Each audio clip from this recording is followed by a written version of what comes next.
তো গাইস দেখো আমরা এখন পিকনিকের আমরা ব্যবস্থা হয়ে গেল আমাদের। এই যে এখানে বক্স টক্স এখানে রেডি, বক্স টক্স রেডি সব কিছু। এখন এই যে আমাদের এখানে পিকনিক হবে। এটা অনেক ফাঁকা জায়গা, অনেক দূর থেকে এসছি আমরা। এদিকে দেখতে পাচ্ছ, এদিকে অনেক দূর দূর থেকে ফাঁকা, একদম রাস্তাটা খুবই খারাপ। এটা নিয়ে আমরা টোটো নিয়ে আসলাম এখানে পিকনিক করার জন্য। এই জায়গাটাতে এখন পিকনিক করব। পুরো রাতের প্রোগ্রাম। এবছর ছোট ছোট বক্স, বড় বক্স করা হয়নি, এটা দিয়ে কাপে যাবে। এখন সব কিছু রেডি চলছে, মানে এখান থেকে লাইনের তার এসে করবো, এই জায়গাটা থেকে লাইনের তার টানবো আর এখান থেকেই করবো। এখন আধা ঘন্টা ধরে এটাই করতেছি, তারটা লাগাচ্ছি, এটাই লাগাতে পারছি না। তো গাইস আমাদের দেখতে পাচ্ছ এখানে সব কিছু একদম রেডি হয়ে গেছে পিকনিকের জন্য।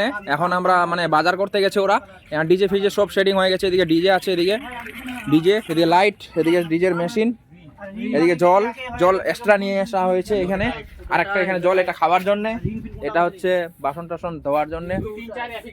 সব কিছু একদম রেডি, কিছু দেখতে পাবে না এদিকে, শুধু ফাঁকা ফাঁকা, একদম ফাঁকা জায়গা, কিছু দেখতে পাবে না, একদম ফাঁকা। আমরা এখানে টোটো নিয়ে এসেছি, আর এখানে পরে তোমাদেরকে ভিডিও দিতে থাকবো আপডেট। তো গাইস আমাদের এই আজকের পিকনিকটা হচ্ছে আমাদের মালিকের তরফ থেকে, যেহেতু মানে এটা 1 জানুয়ারি, কালকে 1 জানুয়ারি হবে, তার জন্য মানে প্রতি বছর আমাদের মালিক দেয় আমাদেরকে পিকনিকের টাকা, জানুয়ারি মাসের আগে, একদিন আগে দেয়। তার জন্য আজকেও আমাদেরকে দিয়েছে, তার জন্য দাদাকে অসংখ্য ধন্যবাদ। তাপস দাকে অসংখ্য ধন্যবাদ। মানে আমাদের মালিক, যার কাছে আমরা কাজ করি সবাই,